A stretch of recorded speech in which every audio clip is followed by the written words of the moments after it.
Prime Minister Khan, the US military is finally withdrawing from Afghanistan after 20 years.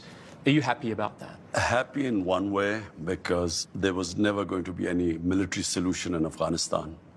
Anxious that they are leaving.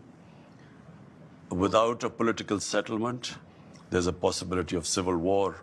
What would a political settlement look like in your mind? A political settlement in Afghanistan would mean a sort of a coalition government, a government from the Taliban side and the other side. There is no other solution. Do you think the Americans made a mistake by saying we're getting out by September the 11th? Difficult, they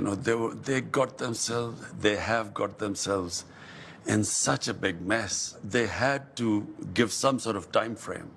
But at the moment they gave a time frame, Taliban would have considered that a victory. How do you feel about the prospect of the Taliban effectively controlling Afghanistan? Are you happy to welcome them into the community of nations? As far as Pakistan is concerned, whoever represents the people of Afghanistan, we will deal with them. But what if they're not democratically elected? Does it not concern you on some level that this group of people is accumulating power right next door to you? Look, I'm not a spokesman for Taliban. For me to say, what they are doing or what they shouldn't be doing is pointless. In case Taliban go for an all-out victory, there is going to be incredible amount of bloodshed. And let me tell you, the country that is going to suffer the most after Afghanistan is going to be Pakistan. We already have 3 million Afghan refugees here. And this could lead another exodus. So that is our biggest concern. The Americans, before they leave, there must be a settlement. Let's talk about the relationship with the United States. The American CIA director, Bill Burns, made an unannounced visit here to Islamabad. Why? Ever since 9/11, there's constantly been touch between our intelligence agencies. Did you meet with him? No, I didn't. Did anyone from your administration? Yes, our head of ISI. The Americans want to have their spies here and special forces based here in Pakistan to keep an eye on what's happening across the border. Will you allow the American government to have CIA here in Pakistan to conduct cross-border counter-terrorism missions against Al-Qaeda, ISIS, or the Taliban? Absolutely not. There's no way we're going to Seriously? allow any bases, any sort of action from Pakistani territory into Afghanistan. Absolutely not.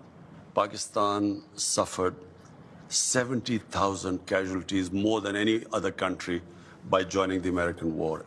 We cannot afford any more military actions from our territory. We will be partners in peace, not in conflict. The American military right now is discussing doing airstrikes potentially to support the Afghan forces against the Taliban. Would you allow the American Air Force to use your airspace for those airstrikes? We are not going to be part of any conflict anymore.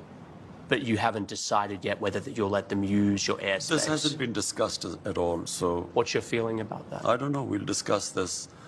Why would the Americans be using bombing Afghanistan after it hasn't worked for 20 years? Why will it work again? Have you spoken to Joe Biden since he took office? No, I haven't. Is there a reason for that? Whenever he has time, he can speak to me. But at the moment, clearly, he has other priorities. What would you say to him if you had a meeting with him? The U.S. has a big responsibility. Most powerful nation in the world. This is almost 1.4 billion people living in the subcontinent. We are held hostage. One dispute in Kashmir, a disputed territory, according to the United Nations Security Council resolutions, there should have been a plebiscite for the people of Kashmir to decide about their own future. That has never taken place. It's festering. It can easily, if the Americans have the resolve, the will, this can be sorted out. Intelligence analysts say that Pakistan has the fastest growing nuclear arsenal anywhere in the world. I don't know where they've come up with this. Pakistan's nuclear arsenal is simply as a deterrent to protect ourselves. But you're growing it, not shrinking it. I'm not sure whether we are growing it or not because, Really? as far as I know, our nuclear, the only one purpose, it's not an offensive thing. Any country which has a neighbor 7 times the size as Pakistan has would be worried.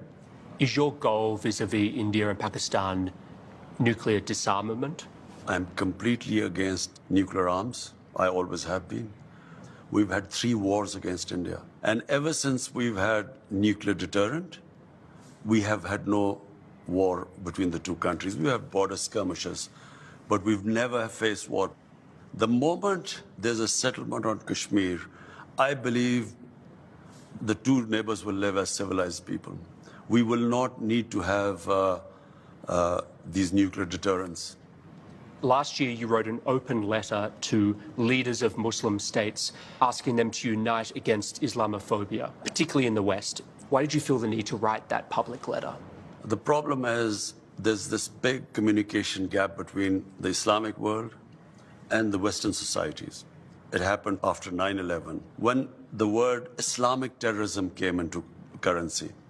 The moment you say Islamic terrorism, the man in the street in the West thinks that there's something in Islam which leads to terrorism, or Islam causes radicalism. After 9/11, any time some terrorist act went on where a Muslim was involved, the entire 1.3 billion Muslims started becoming targets.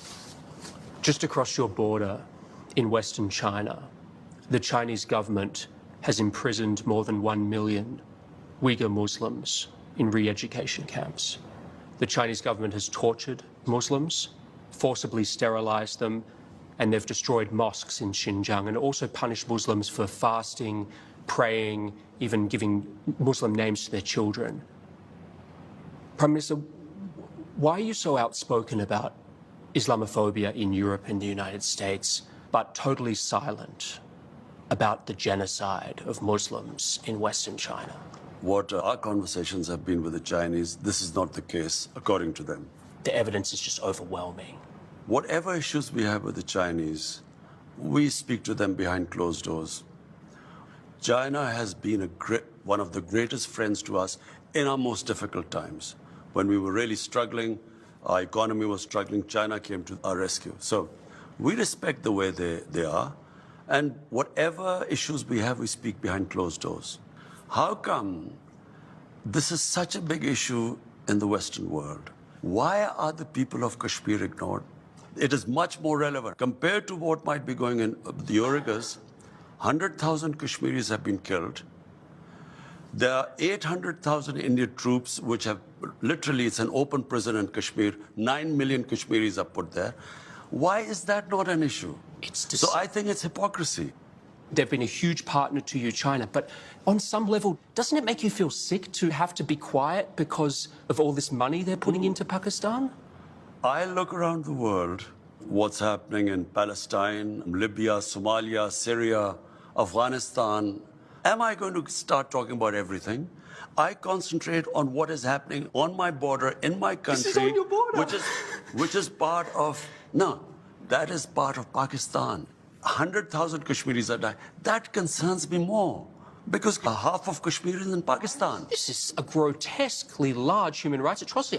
First of all, I'm not sure about that because our conversations with the Chinese, this is not the picture that comes from that side. So just to put a fine point on this, you are not in any way concerned about the Muslim Uyghurs in Xinjiang?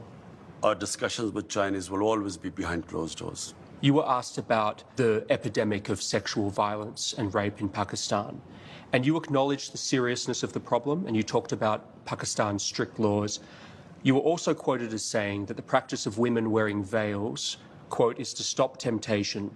Not every man has willpower, you said. On increasing vulgarity, it will have consequences. And you were accused of rape victim blaming. How do you respond to that? It is such nonsense. I never said veils. This was never said. I said the concept of parda. Concept of parda is avoid temptation in the society. We don't have discos here. We don't have nightclubs. So it is a completely different society, way of life here. So if you raise temptation in the society to the point, and all these young guys have nowhere to go, it has consequences in the society. Do you think that what women wear has any effect? That's part of this temptation? If a woman is wearing very few clothes, it will have an impact on the men, unless they're robots. I mean, it's common sense. Yes, but is it really going to provoke acts of sexual violence? It depends which society you live in. If in a society people haven't seen that sort of thing, it will have an impact on them. If you grow up in a society like you, maybe it won't on you. This cultural imperialism, whatever is in our culture, must be acceptable to everyone else. It's not. But forgive me, like, when you were a cricket star, you know, you were seen in as a playboy. You know, there were photos of you with your shirts off in your bedroom. Like, Jonathan, it's a bit rich for you to be criticizing this. This is not about me. It's about but you're the messenger. Jonathan, listen. It's about my society. My priority is how my society behaves, what reactions are caused in my society. So when I see sex crime going through the roof, we sit down, we discuss how we're going to tackle this. It is having an impact in my society. We have to do something about it. Thank you so much, Prime Minister. Okay. Really appreciate your time.